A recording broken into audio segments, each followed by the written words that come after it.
Fala pessoal, boa tarde, tudo bem? Aqui quem fala é o Alan. Gravar mais um dia aqui da nossa análise de benchmarks, mercado de criptoativos. Colocar minha tela aqui para a gente iniciar com a análise do Bitcoin, que segue ali respeitando aquela região ali dos 18.500 mais ou menos, né? Essa linha horizontal que a gente colocou aqui. Então o Bitcoin toda vez que chega aí neste ponto, né? 18.500, 18.000, ele tem respeitado e tem segurado, tá? Eu entendo que é uma região de suporte, tem chance ainda de ir lá buscar os 17.600 e de perder o fundo, né? Existe sim essa possibilidade, mas neste ponto que ele está, conforme eu já venho dizendo aí há alguns dias, se fosse para fazer alguma coisa neste ponto, eu tentaria pegar alguma operação de compra tentando, né? Buscar essa região de topinhos anteriores dentro de uma consolidação aí que eu entendo que o Bitcoin pode acabar entrando nos próximos dias, tá? Segurando entre 18.500, aí tem um topinho aqui nos 22.700 e se romper pode ir lá buscar os 25.000, tá? Então, Bitcoin por enquanto tentando segurar, vamos ver se ele consegue escapar dessa linha vermelha, né? Ele tem uma linha vermelha aqui na região dos 19.600 que ele precisa fechar acima, né? Precisa ficar acima dela para a gente entender que ele está evitando essa linha vermelha e pode ir lá buscar, quem sabe, essa linha verde aqui próximo dos 23.000, tá ok? Então, Bitcoin, mais uma vez, segurando na região de suporte. Vamos dar uma olhada aqui no gráfico de 120 minutos, no curto prazo, né? Deixa eu colocar aqui um pouco mais de informação na tela.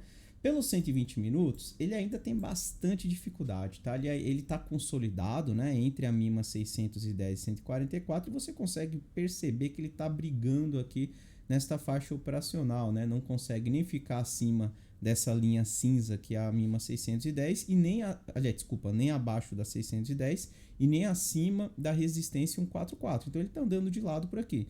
Ele precisa romper para cima, né, para a gente entender que ele pode ir lá buscar aquela região de topos anteriores. Vai ter uma linha vermelha para escapar aqui, né, que é importante acompanhar qual vai ser a reação, e se ele romper, começa a abrir a possibilidade de testar esse topo mais alto, tá? Então, Bitcoin em região de suporte no curto prazo ainda bem lateral, né, bem uma situação bem chata ali, né, neste ponto que ele tá, mas numa região de suporte pelo gráfico diário, região de fundos anteriores, que por enquanto ele tem respeitado. Vamos ver se ele consegue aí ficar acima desses topinhos anteriores, aqui dos 19.000, dos 20.000, romper essa resistência 144 e quem sabe aí voltar para testar os 22.000, tá ok?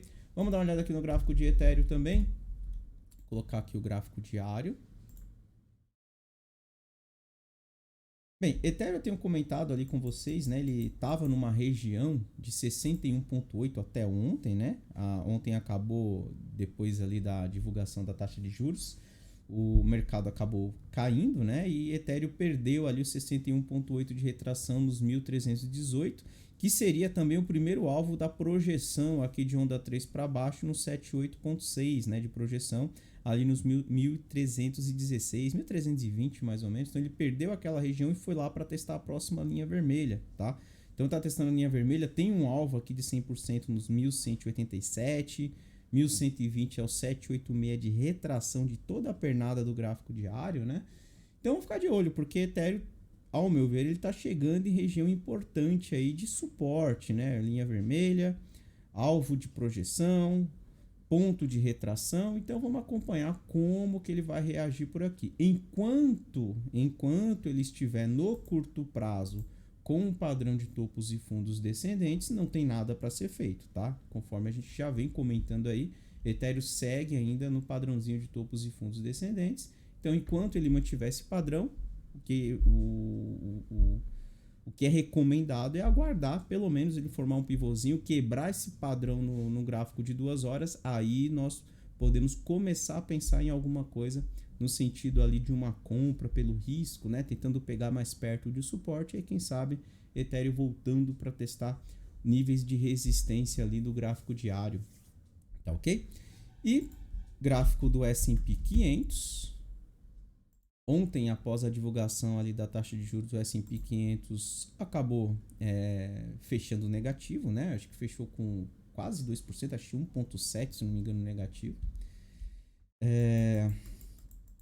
Dá para ver que o dia foi bem pesado ontem para o S&P 500, né? Após a divulgação da taxa de juros lá do Fed, teve um aumento de 0,75, mas com a perspectiva de que pode continuar aumentando ali num ritmo mais agressivo nas próximas reuniões ali, né? Inclusive, já encaminhando ali mais 0,75 para a reunião de novembro.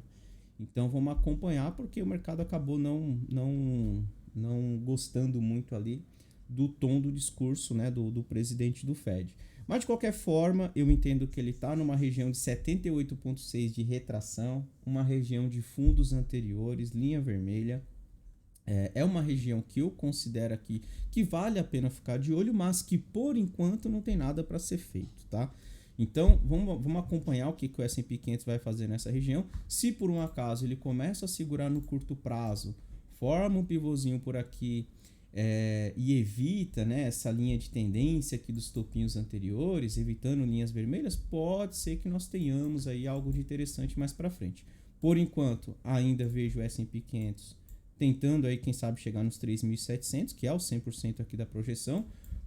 Pode até voltar para testar esses fundos aqui nos 3.600, tá, pessoal? Isso aqui seria algo nada fora do normal, né? Acho que seria até o mais provável olhando esse gráfico aí, como ele está agora. Mas, como ele está chegando no suporte 610, suporte 2.584, projeção de 100% aqui no gráfico de 2 horas, eu já começo a ver que ele pode sim ter uma pausa nessa região e quem sabe, né, começar a fazer algo parecido com isso. Se ele começar a escapar essa linha de tendência, não faz novo fundo, segura nesse suporte, aí começa a ficar interessante para a gente pensar em alguma coisa ali relacionada a compras, né, com o mercado ali americano ajudando, caso venha segurar nesse suporte. Caso contrário, segue o padrão topos e fundos descendentes, próximo alvo aqui nos 3.700 e se perder 3.700, 3.600, que seria o teste do fundo aqui de junho, né? E hoje vou trazer uma altcoin para a gente analisar, como a gente tem feito todos os dias, e hoje eu vou falar de Chainlink, tá? Então vou falar de Link USD. Vou colocar aqui o gráfico diário dela. Bem, quem acompanha a gente na sala, né, tem acompanhado na sala de cripto, eu tenho comentado que Link, eu vejo ela consolidada entre essa faixa verde aqui na região dos 5,80, nessa região aqui de 5,30 e nessa região de topos aqui por volta dos 9,40, 9,35, tá? No momento ela tá andando meio de lado, né? Eu não gostei aqui desta falha aqui que ela deu, né, no teste do topinho anterior, no curto prazo. Até chamei a atenção que se ele perdesse esse fundinho aqui, tinha que ficar de olho, porque ele poderia voltar para testar esse fundo, quem sabe voltar para testar o 6,20, né? Isso aqui foi um desenho que eu fiz ali na nossa sala de cripto. Ele está, por enquanto, segurando nesse fundinho anterior, nessa linha vermelha, mas no momento eu ainda não vejo nada para ser feito em Link, tá? Vamos aguardar, né, para ver o que ela vai fazer aqui nessa região de linha vermelha. Mas, a princípio, o que eu acho interessante em Link seria o seguinte: se ele, por um acaso, perder essa região de linha vermelha, vem para testar esse fundo aqui no 6,20, ou quem sabe volta ali na região dos 5,90, 5,80 e começa a formar um pivôzinho por aqui, novamente na região ali da faixa verde, né, que é uma região de fundos anteriores, pode ser mais uma tentativa no curto prazo para voltar e testar esses topinhos anteriores ou até mesmo testar essa região aqui dos 9,40, tá? Então, vamos acompanhar aí. Por enquanto, nada para ser feito, tá no meio do caminho. Tá testando uma região de linha vermelha, mas no momento ainda esperaria um pouco mais para ver o que vai acontecer por aí, tá ok?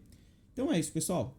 Lembrando que quem quiser acompanhar as nossas análises diárias, ela é exclusiva para quem é assinante do aplicativo Ficube. Quem não tem a assinatura do Ficube ou não tem o aplicativo Ficube e não conhece a ferramenta, pega o seu celular, vai na loja do aplicativo ali, por exemplo, se você tem um Android, abre o Play Store. Se você tem o iPhone, abre o Apple Store, né, o App Store, e pesquisa por Ficube Mobile, tá? Clica Ficube Mobile. Aqui você tem o nosso aplicativo, é esse logotipo aqui azul e com logo branco, né, com fundo azul. Você abre ele e instala, tá? Depois que você instalou no seu celular, você consegue criar uma conta. Você consegue criar uma conta. Você clica aqui no... Aliás, você clica não. Você vai abrir o aplicativo e ele vai abrir com essa tela. Clica em criar conta, cadastra seu nome, e-mail, CPF, coloca uma senha e com esse e-mail e com essa senha depois você entra no nosso aplicativo e lá você vai ter acesso aos nossos calls.